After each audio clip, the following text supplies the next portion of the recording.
주제를 준비하도록 하겠습니다. 이 주제는 저희가 이제 주로 법률 파트 발제자들이 많이 이제 연구를 했었는데, 이 주제는 건설 감정 실무와 또 감정 업무를 많이 하신 교수님께서 발제를 맡아주시겠습니다. 두 번째 발제는 법무부 율촌의 이경만 변호사님께서 맡아주시겠습니다. 네, 안녕하세요. 저는 이강만 변호사입니다. 제2주제는 제1주제와는 약간 좀 다를 다르게 내용일 수 있는데요. 먼저 감정 실무의 25 및 50억 단가 적용 기준에 대한 적정성 연구라는 주제를 갖고 광우대학교 건설공대학원 신영희 교수님께서 발제를 진행해 주시겠습니다. 안녕하세요. 저 강원대학교 건설법무대학원 겸임교수 신영기입니다. 이렇게 발표할 수 있는 기회를 주셔서 감사합니다. 네.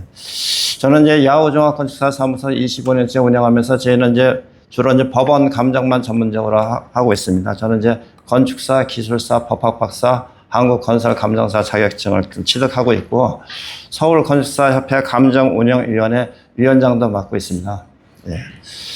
이 건설 감정 실무 기준이 2016년도 나왔지만 이제 2014년도서부터 이제 준비해가지고 2016년도 나왔고, 한번 잠깐 균열 보수에서 충전식 보수공법이 0.3mm 미만은 표면 처리, 0.3mm 이상은 에포시 충진공법에서 충전식 공법으로 이제 한번 바뀌었습니다. 그때 이제 2016년도 건설 감정 실무 기준 만들 적에는 감정에 대한 기준이 마련되어 있지 않기 때문에 감정인들 간의 공사비 산정하는 데 상당한 차이가 있었기 때문에 우선적으로 균열에 대한 기준을 이제 좀 마련하고자 해갖고, 균열에 대해서 구체적으로 나름대로 품셈을 만들었습니다.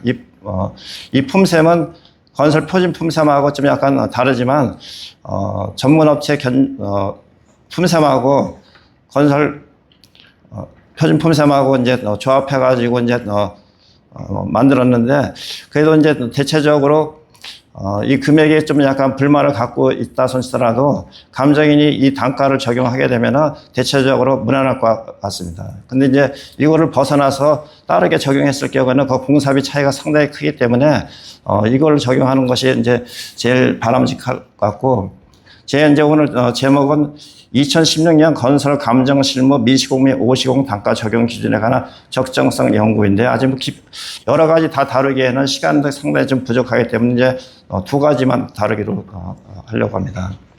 그리고 이제 여기 제목만 봐도 벌써 2016년이면 벌써 이제 10년 전입니다. 10년 사이에 굉장히 이제 많이 이제 변화가 됐는데, 아직도 2016년 감정 실무 기준을 이제 지금 사용하고 있기 때문에 이 감정 실무 기준에는 법률적인 부분하고 기술적인 부분이 있는데, 제가 뭐 법률적인 부분까지는 다 다루기는 힘들지만 기술적인 부분에서는 개선해야 될 사항들이 상당히 많이 있습니다. 그래서 아까도 이제 이거 만들 적에는 균열이 이제 제일 문제가 됐기 때문에 균열에 대한 품셈을 이렇게 마련했고, 나머지 항목들도 나름대로 그 TF팀에서 고생 해가지고 이걸 만들었는데, 한 10년 정도 지나다 보니까 구체적으로 좀 개선해야 될 부분들이 많이 있는데, 이거를 이제 그때도 이제 서울중앙지방법원 건설재판부 팀하고 서울건축사협회 이제 TF팀 감정운영위원회 TF팀하고 같이 해가지고 이제 건설 감정 실무를 만들었는데, 구체적으로 이제 자꾸 이제 들어갈 때 이제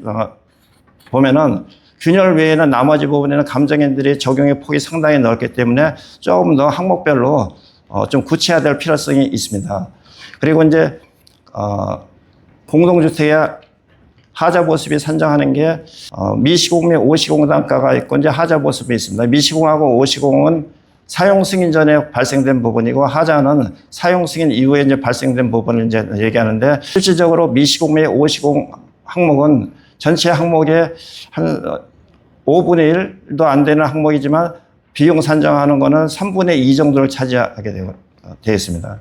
근데 하자는 항목은 거의 한 5분의 4 정도 되는데 금액은 한 3분의 1 정도밖에 안 되고 있거든요. 그럼 미시공 및 오시공 단가 이제 여기에 하자 보습이 산정을 할 때 표준 품셈 4페이지를 한번 보도록 하겠습니다. 화면상에요.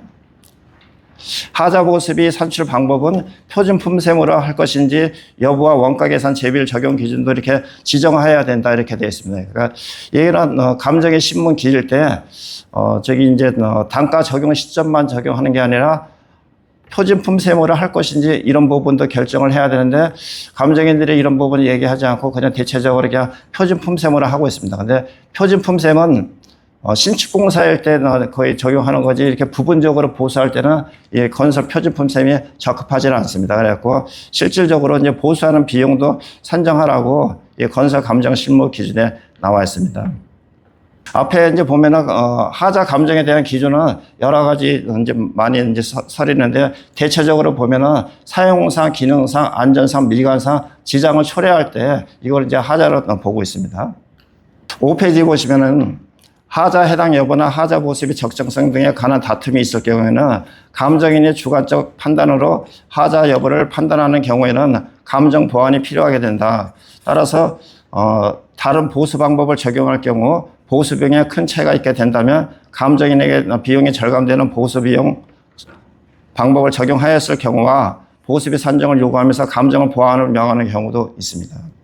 6페이지는 하자의 정의인데 요거는 이제 넘어가도록 하겠습니다. 좀 아까 이제 말씀드렸듯이 사용상, 기능상, 안전상 지장을 이제 초래할 때 이제 하자로 이제 보고 있습니다. 7페이지에는 하자 보수 비용 산정 시 중요하지 않은 하자 비용 산정 방법은 하자가 중요하지 아니하면서 하자 보수비가 과다한 경우에는 하자가 중요하지 않다고 판단하는 구체적인 사유를 명시하고 하자 보수에 가름하는 손해배상액이 아닌 하자로 인한 손해배상액을 산정해야 하며 이러한 경우에는 특별한 사정이 없는 한 통상의 손해는 하자 없이 시공하였을 경우의 목적물의 교환가치와 하자가 있는 상태의 교환가치 차액으로 이렇게 산정한다고 되어 있는데 이게 말이 굉장히 좀 어렵습니다. 이게 저기 차액으로 이제 산정을 하는데 예를 들어서 뭐 미장 두께가 9페이지 보시면은 계단실에 이제 벽체 미장이 18mm인데 12mm로 했다. 이거를 철거후 재시공으로 산정하는 게 아니라 12mm로 이제 차액을 적용을 합니다. 이 내용은 건설 감정 실무 기준 46쪽에 되어 있습니다. 근데 여기 이제 시공 비용 차액을 산정한다고 되어 있는데 시공 비용 이렇게만 되어 있으면 이게 전부 다 만족하는 것 같지만 시공 비용 산정을 할 때 도급 금액으로 차액을 산정하는 것인지 표준 품셈으로 하는 것인지 이게 정확히 나와 있지 않다 보니까 감정이 이게 상당히 헷갈릴 수가 있습니다. 근데 이제 공동주택 같은 경우 LH 관공사 같은 경우는 내역서가 있으니까 내역서를 기준으로 하면 되지만 민간 건설공사에서는 평당 공사비로 대체적으로 산정하기 때문에 도급 내역서가 없습니다. 그럼 평당 뭐 500만 원, 700만 원, 1000만 원씩 이렇게 하다 보면은 구체적인 내역서가 없는데 이런 부분에서 이제 차액으로 산정할 때 기준이 없다 보니까 감정인이 이제 표준품셈으로 했을 경우는 비용이 상당히 큽니다. 근데 이제 건설회사에서 평당 공사비로 이렇게 계약을 하더라도 자체적으로 이제 도급 내역이라든가 실행 내역을 이제 작성을 이제 합니다. 그리고 수량 산출도 하고 이제 구체적인 품셈까지는 만들지 않더라도 자체적으로 내역서를 만듭니다. 근데 그 내역서를 조합에 제공하는 경우도 있고 제공하지 않는 경우도 있는데 설계 변경을 하다 보면은 그 도급 내역서를 조합에 제출하면서 이렇게 뭐 설계 변경이 됐으니까 얼마만큼 증액을 해줘야 된다라고 하기 때문에 도급 내역서를 서로 이제 공유할 수가 있습니다. 그러면 예를 들어 갖고 표준 품셈으로 했을 경우에는 미장공사가 2만 한 5천 원, 한 3만 원 정도 되는데 도급 내역은 한 15,000원 정도밖에 안 됩니다.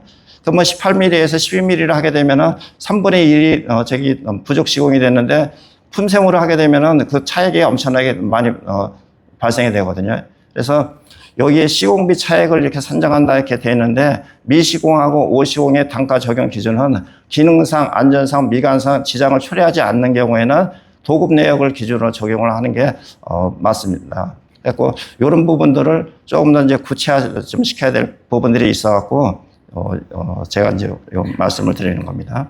건설 감정 실무 49쪽에는 공사비 산출은 건설 표준 품셈을 적용하고 여기에 기재되지 않은 사항은 건축 특례 및 전문 업체 전문 견적을 적용한다 이렇게 되는데 건설 표준 품셈으로 이렇게 되어 있는데 요거는 이제 관공사일 경우에는 도급 내역을 기준으로 하고, 그러니까 이제 여기 민간건설 공동주택 이런 경우에는 도급 내역을 기준으로 해야 되는데 건설 표준품 세무를 적용한다 이거 한 게 좀 상당히 좀 이제 개선해야 될 사항으로 저희 봅니다. 사저 판정의 기준 도면을 이렇게 봤을 때 미시공하고 특별 폐지입니다. 사저 판단은 사업 주체가 사용 검사 및 유지 관리를 위하여 승인된 사업 계획 및 변경 승인된 사업 계획에 따른 설계 변경, 경미한 사항으로 사업 계획 승인권자에게 통보된 설계 변경을 적법하게 반영하여 작성한 설계 준공도면으로 한다. 그러니까 여기 보면은 설계 변경은 적법하게 반영하여 작성된 준공도면입니다. 그러니까 공동주택에 물론 관공사는 철저하게 잘하지만 민간 건설 공사에서는 설계 변경을 할 때 적법하게 변경을 하려고 하려면은 입주자들한테 전부 다 통보해가지고 확인을 받은 다음에 이거를 설계 변경을 해야 되는데 임의로 변경을 해놓고서 준공도면을 수정을 합니다. 근데 준공도면에도 구체적으로 치수, 두께, 색상 뭐 이런 것들을 다 표기를 해야 되는데 사업 승인 도면서부터 그런 것들을 생략하고 준공도면에는 그나마 있던 부분도 이런 소송을 대비해서 외주 용역을 주고서 이게 삭제하는 경우들이 상당히 많이 있거든요. 요거는 2016년도 감정 실무 기준에도 이렇게 나와 있습니다. 여기에 이제 감정 신청서에서 설계 변경이 경미한 사항에 해당하지 아니하여 통보 절차를 거친 것만으로 적정한 설계 변경에 해당하지 아니하거나 설계 변경에 변경 승인을 받지 아니하는 등 적법한 절차를 거치지 아니했음을 내세우면서 약정시의 용도, 성상의 결함으로 인한 하자로 주장하는 경우에는 법원의 지시를 받아 사업 승인 도면, 착공 도면 등 별도의 도면을 기준으로 할 수 있다. 우리가 이제 법원에서 준공 도면으로 기준으로 한다고 하는데 이런 부분이 상당히 이제 삭제되거나 확인할 수 없을 때는 사업 승인 도면 또는 착공 도면으로 적용을 해야 합니다. 따라서 임의로 설계 도면을 수정하여 사업 승인권자에게 통보하는 경우에는 형사처벌도 받을 수 있습니다.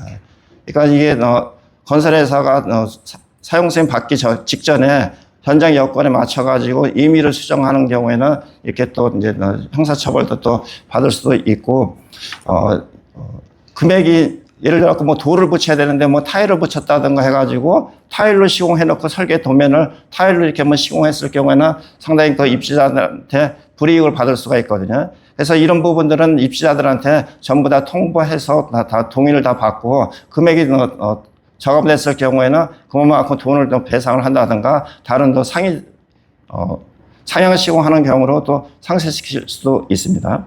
52쪽에는 설계도서 해석 기준이 건축물의 설계도서 작성 기준, 주택의 설계도서 작성 기준, 건설기술진흥법 시행규칙 이렇게 설계도서 해석 기준이 있는데 지금은 우리가 뭐 설계도서만 갖고서 공사하는 게 아니라 계약도서의 일부가 설계도서입니다. 그러니까 계약서가 우선이고 계약서 특약사항이 두 번째입니다. 그 다음에 뭐 공사 시방서 설계도면 이렇게 되어 있는데 계약서 이제 설계도서 해석 수준보다 계약도서 해석 수준으로 좀 약간 변경하면서 계약서라든가 특약사항을 좀 지워줘야 될 것 같습니다. 왜 그러냐면 이제 특약사항이 한 일주일 전쯤에 대법원 그 판결이 새롭게 나왔는데 부산고등법원에서 저기 이제 상고해가지고 이제 다시 이제 부산고등법원으로 갔는데 특약사항에 공사금액 증액이 없다라고 이렇게 뭐 되어 있어. 건축주가 교회 측인데 교회 측에서 착공이 한 8개월 정도가 늦어졌는데 그로 인해 가지고 철근 가격이 6,400만 원에서 한 1억 2천으로 한 2배 정도가 올랐습니다. 그래서 이거 시공사에서 추가 공사비를 요청을 했더니 계약서 특약사항에 의해 가지고 못 준다라고 해가지고 고등법원, 대법원까지 이제 갔는데 대법원에서는 이제 고등법원 판결로 이제 해갖고 특약사항에 불공정한 행위로 인한 것은 공사비 이용을 지불할 수 있다 이렇게 되어 있기 때문에 이런 부분들도 좀 약간 개정할 필요가 있습니다. 주택법 관련 설계도서 흐름의 13페이지 제일 오른쪽 밑에 보면은 유지 관리하는데 준공도면, 준공내역서, 시방서, 준공 후 3개월 후에 시공자가 이제 시설물 안전공단에 제출합니다. FMS예요. 그전에는 준공내역서를 하자 판정 기준에 사용을 예의가 없었는데 최근 한 3년 전이나 그때서부터 이제 준공내역서를 이제 활용하기 이제 시작합니다. 왜냐면 사용 승인 도면에 주요한 항목들을 많이 삭제를 하기 때문에 감정인이 어떤 기준을 이게 자꾸 사기가 어려운데 FMS 시설안전공단의 관리사무소에서 아이디하고 패스워드 사업자 등록증만 제공을 해주면은 감정인도 이걸 볼 수가 있거든요. 그 안에 보면은 상세하게 중국 내역서가 되어 있습니다. 또 이제 요즘은 이제 또 중국 내역서가 이제 감정 자료를 또 활용하니까 시공사에서 요거 제출할 때 또 중요한 부분들을 또 많이 또 삭제를 하고 있습니다. 그래서 이런 부분들을 또 방지하기 위해서는 착공도면 제출할 적에 이런 뭐 도급 내역서라든가 실행 내역서에 구체적으로 이런 설계 규격 표기가 되어 있는 거를 착공 신고할 때서부터 제출하고 이렇게 이제 중공 내역서랑 같이 한번 비교도 할 필요성이 있습니다. 여기에 해당되는 사항은 16층 이상 공동주택하고 21층 5만 제곱미터인데 요즘 웬만하면 다 이제 15층, 16층 다 되기 때문에 FMS에 들어가면은 중공 내역서를 이렇게 활용할 수가 있습니다. 이 중공 내역서를 이렇게 보게 되면은 꼭 시공사가 뭐 불리한 것만은 아닙니다. 아까 제가 이제 말씀드렸듯이 원 계약은 평당 공사비 뭐 얼마로 했지만 미시공, 오시공 단가를 적용할 때 감정인이 이런 기준이 없으면은 표준품셈으로 적용할 경우에는 예를 들어 갖고 우레탄 방수가 표준품셈에 한 3만 원인데 도급 내역서에는 15,000원밖에 안 되는 경우가 있습니다. 근데 3mm 시공을 해야 되는데 1.5mm 시공하면은 50%밖에 시공을 안 된 거로 볼 수가 있거든요. 그럼 3만 원에서 50%면은 15,000원을 손해배상으로 내놔야 되는데 내가 받은 금액이 15,000원밖에 안 되는데 15,000원을 다 내는 이제 불공정하다고 볼 수가 있기 때문에 이럴 때는 사용상, 기능상, 안전상 지장을 초래하지 않는다고 보면은 도급 내역으로 적용하는 것이 맞다고 생각합니다. 그래서 특약사항보다 건설산업기본법이 우선이다. 이거는 이제 좀 전에 아까 말씀드렸듯이 관공사에서는 이런 부분들이 이제 다 반영이 되는데 민간 건설공사에서는 특약사항에 공사 금액 증감이 없다라는 특약사항을 이렇게 해놓는데 건축주 사유로 인해 가지고 공사기간이 지연이 되거나 물가 상승이 됐을 경우에는 이런 대법원 판례에 의해서 이제 공사비 증액을 요청을 할 수가 있을 것 같습니다. 간단히 이제 이번에 판례 이렇게 보면은요. 건설산업기본법 제22조 제5항은 건설공사 도급계약의 내용이 당사자 일방에게 현저하게 불공정한 경우로서 다음 각 후에 어느 하나에 해당하는 경우에는 그 부분에 한정하여 무효로 한다. 계약 체결 이후 설계 변경, 경제 상황의 변동에 따라 발생하는 경우 계약 금액의 변경을 상당한 이유 없이 인정하지 아니하거나 그 부담을 상대방에게 떠넘기는 경우라고 정하고 있습니다. 건설산업기본법 제22조 제5항이 일정한 경우 도급금액 증액 금지 약정을 무효로 하도록 정하고 있는데 이는 현저히 불공정한 거래 행위를 규제하기 위한 강행 규정이다. 도급계약에 첨부된 민간건설공사 표준도급계약 일반조건 제20조 제1항은 계약 체결 후 60일 이상 경과한 경우 잔여공사에 대해 산출계약서에 포함되어 있는 품목에 대해서 계약 금액의 100분의 5 이상인 때는 계약 금액을 조정한다고 되어 있습니다.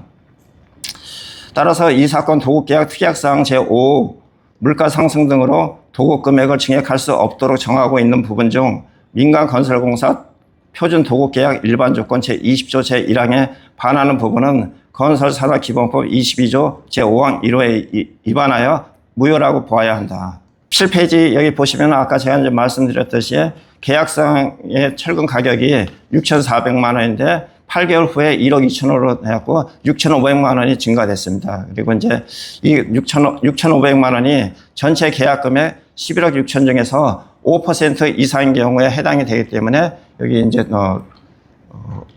증액 사유로 이제 볼 수가 있는데도 불구하고 건축주 측에서 인정을 하지 않아서 이제 소송까지 했는데 하여튼 대법원에서 이제 요거를 이제 줄 수 있도록 이제 판결을 내렸습니다.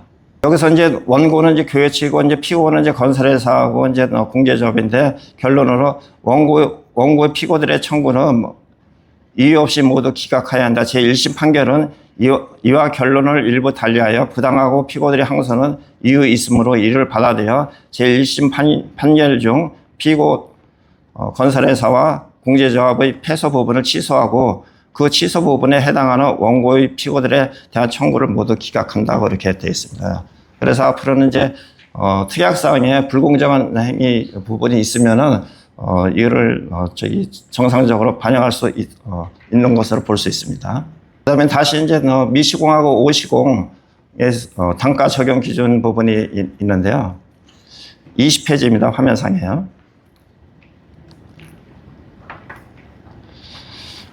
하자가 여기 여러 가지 앞에 부분인데 건축물 또는 시설물이 안전, 기능상, 미관상의 지장을 초래할 정도 하자를 판단한다고 말한다고 규정되어 있으며 국토교통부 공동주택 하자조사 보수 산정 및 하자 판정 기준에는 하자가 중요하지 아니하면서 하자 보수비가 과다한 경우에는 하자 없이 시공하였을 경우 시공 비용과 하자 있는 상태들의 시공 비용을 차액을 산정해야 하도록 되어 있습니다.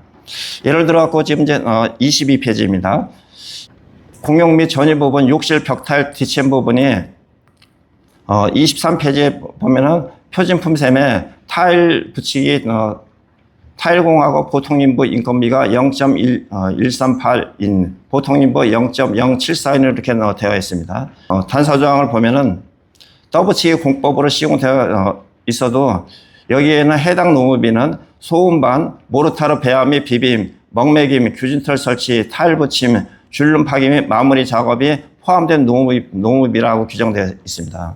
23페이지 표준품셈에 여기 타일공 0.138, 보통인부 0.074에는 앞에 있는 부분들이 포함이 되어 있습니다. 그리고 또 이것뿐만이 아니라 하자 보수 이렇게 할 경우에는 바탕 청소, 가설 공사, 조명 시설, 그 다음에, 양생, 이런 부분들은 두께하고 상관없이 기본적으로 다 해야 되는 부분이거든요. 좀 더 이제 구체적으로 소음반, 모르타르 배합 비빔, 먹매김, 규진털 설치, 줄눈 파기, 마무리 작업 등이 품셈에 다 포함이 되어 있는데 단지 두께가 부족하다 그래갖고 단순 비례로 이거를 적용을 하면은 안 되는데 이런 부분도 정확한, 건설 감정 실무 기준에, 기준이 없기 때문에 감정인들마다 단순 비례로 하는 경우들도 있지만 그렇게 했을 경우는 시공사에서 상당히 그 손해를 많은 부분 보는 게 좀 약간 불합리하다고 생각해갖고 저희가 이제 나름대로 이제 하나의 이제 기준을 정한 게 있습니다. 몇 가지 사례만 이제 말씀드리겠습니다. 옥상에 우레탄 방수를 시공을 했는데 설계 도면에는 3mm를 시공이 됐는데 시공을 1.5mm를 했을 경우에는 50%를 적용하는 것이 아니라 밑에 그 빨간 것이 A 플러스 B, B는 상수고 나누기 2가 C입니다. 그래서 기준이 3mm, 시공이 1.5mm일 때는 50mm 적용하는 것이 아니라 50 플러스 100 플러스 나누기 2 하면은 75% 정도 됩니다. 요 공식을 적용한 거는 앞에 부분에 나왔던 이제 바탕 청소서부터 가설 비계, 양생, 조명 시설, 그다음에 이제 또 표준 품셈 안에 두께하고 상관없이 기본적으로 되는 부분들이 포함이 되어 있기 때문에 그런 것들을 이제 전체적으로 이제 포함해서 이런 식을 만들었습니다. 다시 23페이지로 이제 넘어가게 되면은 표준 품셈에는 그냥 100%를 이렇게 적용을 하더라도 이와 안에 이제 품셈을 좀 약간 구분을 한다고 하면은 소음반이 10%, 모르타르 배합 및 비빔이 10%, 먹매김이 10%, 규진털 설치가 10%, 타일 붙임, 이게 또 타일 붙임은 이제 순수하게 이제 또 두께하고 상관이 있는 부분이 50%입니다. 줄눈 파기 및 마무리 작업이 10%. 그러니까 50%는 두께하고 상관없이 기본적으로 똑같이 이제 작업을 해야 되는 부분이고, 붙이는 부분의 50%에 대해서 두께가 이제 몇 밀리에 따라서 그걸 이제 다시 이제 퍼센트를 적용해야 하는데, 이거를 각 공종마다 전부 다 이제 비율을 이제 달리하기에는 좀 상당히 좀 어려운 부분이 있기 때문에 저희가 24페이지 A 플러스 B 나누기 2 해가지고 C에서 50% 적용하는 게 아니라 이제 75%를 이제 적용하는 거를 이렇게 저희가 적용을 하고 있습니다. 옥상 평지부 묵은 콘크리트 두께도 기준이 80mm인데 시공을 60mm를 했을 때 75%가 아니라 이와 같은 공식을 했을 때는 87.5%. 그러면 이제 26페이지 단지 내 어린이 놀이터 고무칩 두께 축소 시공 기준이 75mm인데 시공은 50mm 했으면 66%가 아니라 66 플러스 100 플러스 나누기 2해서 83.3% 정도 하면은 앞에 부분 그런 것들은 상당히 좀 포함을 해서 산정을 할 수가 있습니다. 지하주차장 바닥 에폭시 코팅 기준이 이제 0.3mm인데 요것도 이제 보통 지하주차장 바닥은 0.3mm가 아니라 3mm 라이닝을 해야 되는데 비용을 좀 축소한다 그래갖고 에폭시 도장으로 표기하는 경우가 있거든요. 에폭시 도장이면은 에폭시 코팅하고 에폭시 라이닝하고 근데 에폭시 코팅은 0.3mm고 에폭시 라이닝은 3mm입니다. 이게 10배 차이입니다. 고급 백화점 같은 데 보면은 전부 다 에폭시 라이닝을 해가지고 3mm 정도 나오는데 0.3mm 에폭시 코팅은 기계실이나 전기실에 먼지 같은 거 좀 날리지 않고 좀 청소하기 좀 쉽게 하는데 사용하는 거를 지하주차장 바닥을 이렇게 에폭시 도장으로 하면서 코팅으로 적용하는데 이것도 설계 도서에 정확하게 에폭시 라이닝 3mm 이렇게 표기하는 현장들이 있거든요. 그런 것들도 이렇게 적용하는데 이제 대체적으로 이제 요즘은 에폭시 코팅 이렇게 하다 보면은 두께 표시도 없습니다. 에폭시 코팅이 0.1, 0.2, 0.3이 있는데 현재 없으니까 0.3으로 기준을 잡더라도 실제 시공을 0.3으로 하지 않고 뭐 조사하는 경우가 0.13mm입니다. 그럼 46.6%가 아니라 46.6 플러스 100 플러스 나누기 2 하면은 83.3%로 이렇게 적용합니다. 이렇게 적용하는 것도 전부 다 적용하는 게 아니라 기능상, 미관상, 안전상 지장을 처리하지 않을 때 이렇게 적용할 수가 있습니다. 방수 두께도 이제 마찬가지입니다. 28페이지 보면은 요거는 실질적으로 제가 이제 법원 감정서에 이렇게 적용을 한 1위 대가인데요. 요거는 이제 도급 내역이, 표준품 셈이 아니라 도급 내역을 기준으로 한 것입니다. 도급 내역은 아까 말씀드렸듯이 FMS 거기에서 이제 중국 내역서를 가지고서 이제 거기에 도급 단가를 적용을 한 것인데 후분품 질의 두께가 도급 내역서에 1제곱미터당 1,700원입니다. 재료비, 노무비는 거의 옆에 있고. 근데 시공을 10mm를 해야 되는데 5.99, 6mm 밖에 시공을 안 했습니다. 그러니까 60%를 적용하는 것이 아니라 60 플러스 100 플러스 나누기 2 하면은 거의 한 80% 되거든요. 그러니까 이게 이제 준비 작업이라든가 바탕 청소, 가설 작업, 조명 작업, 양생 작업 그런 것들을 감안을 두께하고 상관없이 이런 것들은 해야 되기 때문에 이런 정도를 이제 적용을 해서 적용하였습니다. 29페이지 4번을 보겠습니다. 조적벽체 초벌미장 두께. 초벌미장 두께가 7mm인데, 표준품 셈으로 여기에는 이제 도급 내역에 7,900원으로 적용이 되어 있는데, 도급 내역에는 거의 한 2배 정도 아마 되어 있을 겁니다. 근데 이제 하여튼, 표준품 셈에는 거의 한 2배 정도 이제 되어 있는데, 도급 내역서에 7,900원으로 되어 있는데, 실제 시공을 7mm 해야 되는데, 6. 몇 mm를 돼 있었고 90mm 적용하더라도 도급 내역으로 적용하는 것을 강조하기 위해서 여기 실제 적용한 품셈을 여기다 적용을 하였습니다. 그래서 이렇게 적용했을 때 90 플러스 100 플러스 2 하면은 95.2%입니다. 30페이지 지하주차장 상부 바닥 동막방수. 이것도 이제 도급 내역에 있는 건데요.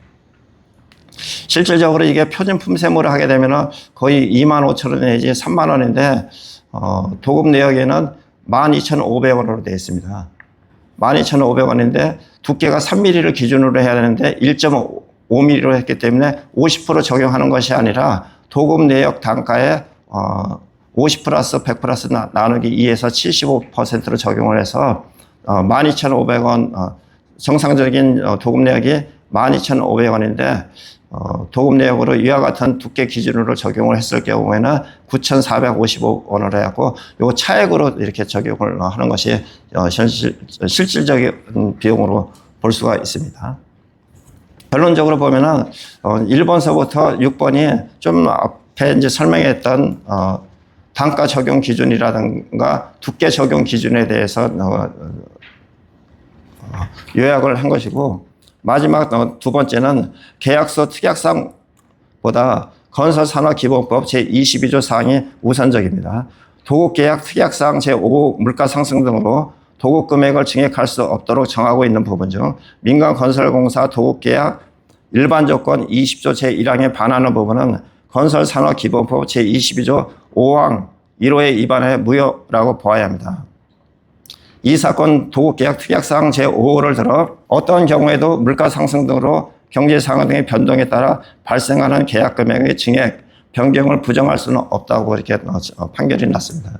제가 이제 말씀드리는 것은 2016년도 벌써 한 10여 년 정도 됐는데 그 당시만 해도 이제 균열 쪽에 대해서 이제 제일 관심이 많았기 때문에 균열 쪽에서는 어느 정도 이제 정리가 됐지만 나머지 부분에 대해서는 뭐 차액으로 계산할 수 있다. 뭐 어떻게 이제 이렇게 좀 추상적으로만 돼 있던 부분들이 지금 이제 한 10여 년 정도 오면서 이제 개선 사항들이 있기 때문에 대표적인 사항들만 이제 우선적으로 이렇게 하고 저희가 이제 서울 건축사협회 감정 TF팀에서 나머지 항목들도 좀 개선 사항들을 이렇게 이제 하는데 서울시 건축사협회가 건축사만 있는 게 아니라 거기 이제 TF팀에 계신 분들도 나머지 분들도 상당히 건축사 기술사 분들도 다 갖고 있기 때문에 이렇게 뭐 한쪽 편에서만 이렇게 뭐 하는 것은 아닙니다.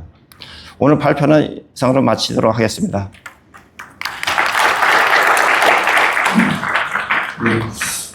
건설감정 신고에 따른 구체적인 감정 방식과 그 보완 사항에 대해서 아주 풍부한 예를 통해서 발표해 주셔서 감사합니다. 이것과 관련해서 그 ANT 엔지니어링의 김희진 이사님께서 토론을 진행해 주시겠습니다. 안녕하세요. 토론을 맡게 된 ANT 엔지니어링의 김희진 이사입니다. 저는 현재 ANT 엔지니어링에서 공동주택 하자분의 기술 송부 업무를 맡고 있습니다. 발제자님께서 그 시공과 품셈에 대한 그 품셈에서 문제점들 이런 것들을 하자 소송에서 어떻게 해서 이거를 좀 변경해야 할지 그 부분에 대해서 많이 고민을 하시고 단가 상정 방식에 대해 발제하신 부분은 잘 들었고요. 저는 이겠지만 사실은 이 공사 및 차액으로 산정되는 그 항목별로 이 수억 원 상당, 어쩔 때 뭐 10억 이상 이렇게 산정되는 경우도 있습니다. 그래서 이 일부 항목들에 대해서 이제 살펴보면은 주로 이제 방수나 위장 두께, 타일 뒤채운, 변경 시공, 그다음에 부착감도 부족, 간혹 가다가 마감재에 해당되는 도배지나 마루, 타일 두께가 부족하게 시공되었다고 이제 다툼이 있는 항목들도 있습니다. 그러면 공사감정 신고 지침에 설명되어 있는 하자라는 것은 저희가 알고 있기로 구조상 기능과 결함이 있거나 균열, 처지, 비틀림 이렇게 뭔가 사용상 영향을 주는 하자인데 사실 미시공의 변경시고 그 하자 항목들을 대부분이 이와 같은 하자를 동반하고 있지는 않는 경우가 대부분입니다. 그래서 대법원 판례에서도 이 부분에 대해서 이제 공사비 차액을 인정한 부분이 있고 그로 인해서 감정 신고 지침에도 공사비 차액이 이제 명기가 되어서 많은 감정인들이 그 부분을 반영하고 있는 곳이죠. 그래서 이 부분에 대해서 이제 조금 더 구체적으로 설명을 드리자면 미시공 및 변경시공 하자는 그 자체로 하자를 발현하기보다는 사실은 하자 판단 기준으로 정하고 있는 준공도면, 공사시간서, 준공 내역서, 표준시간, 각종 설계 규정 등을 기준할 경우에 이제 다소 뭔가 부족한 부분이 시공되었다. 그래서 이제 저희들이 미시공, 변경시공 하자 이렇게 불리고 있는 곳입니다. 그러면 문제는 이 하자 소송을 별로 판단 기준이 달리해서 감정되는 부분이 상당히 많이 지금 발생되고 있고요. 아까 발제자님께서 말씀하신 단가 적용도 사실은 그 판단 해석 범위가 상당히 다채롭게 지금 산정이 되고 있는데 이 부분이 어떤 문제점을 발현하고 있냐면 어떤 사건은 어떤 감정이익을 만나느냐에 따라 수천억에서 어떤 사건은 수억 원으로 이제 편차가 돼서 이제 발생되는 그런 문제점이 있고요. 시간 관계상 사실 이 부분에 대한 문제점은 다 언급하자면 좀 너무 많아서 딱 한 가지 정도만 조금 언급을 하겠습니다. 하자 판단 기준에 사실은 준공도면 기준으로 판단한다는 대법원 판례 때문에 저희가 준공도면을 상당히 우선시하고 있으나 실제 소송으로 들어가서는 중공 도면과 나머지 계약 관련 도서들이 서로 상이한 경우가 많이 발생이 되어서 과연 무엇을 기준할 것인가 이거에 상당한 그 다툼이 있습니다. 그래서 국토부에서 고시된 설계 도서의 해석 순위에 따라서 해야 한다 이렇게 주장을 하고 있고, 하지만 그런 부분들이 어떤 감정인들을 만나느냐에 따라 인정이 안 되는 경우가 상당히 많습니다. 예를 들자면 액체방수 두께 부족 항목에서 중공 도면, 그러니까 어떤 부분은 어떤 감정인님은 중공 도면이고 뭐고 이제 그냥 관여 안 하시고 사업 승인일 당시 기준이 되는 표준 시방서를 기준해서 3일로 기준을 한다던가, 또 B라는 감정인님을 만나게 된다면 사업 승인일이 아니라 중공 도면에 표기된 예전 1994년도에 개정된 액체방수 두께 6mm, 10mm, 10mm, 20mm 이렇게 판단을 하거나, 또 어떤 감정인님을 만나면 제조사, 그러니까 시공 과정을 좀 중요시하셔서 감리 승인받은 제조사 특기시방이 맞다 이렇게 하시게 돼요. 그래서 그 경우에 어떠한 시공사는 표준시방서 3mm를 기준하면 한 1억 정도 상당을 배상 책임진다면, 어떤 시공사는 10에서 20mm로 인해서 그 비용이 10배 이상 뛰거나 이런 경우가 상당히 많이 발생되고 있습니다. 그래서 저는 이제 마지막으로 정리하자면, 이와 같은 문제점을 저희가 조금이라도 개선하기 위해서는 2016년도 개정된 아무래도 건설 감정 실무 지침에 따라 감정을 하는 그 경우가 더 크기 때문에 이 부분의 개정이 시급해 보이고요. 다만 이 부분을 개정할 때는 이제 제대로 해야 하니까 개정을 할 때 참여하는 분들이 국토교통부의 하자 판정 기준과의 이원화를 방지하기 위해서 국토교통부의 참여도 필요해 보이고요.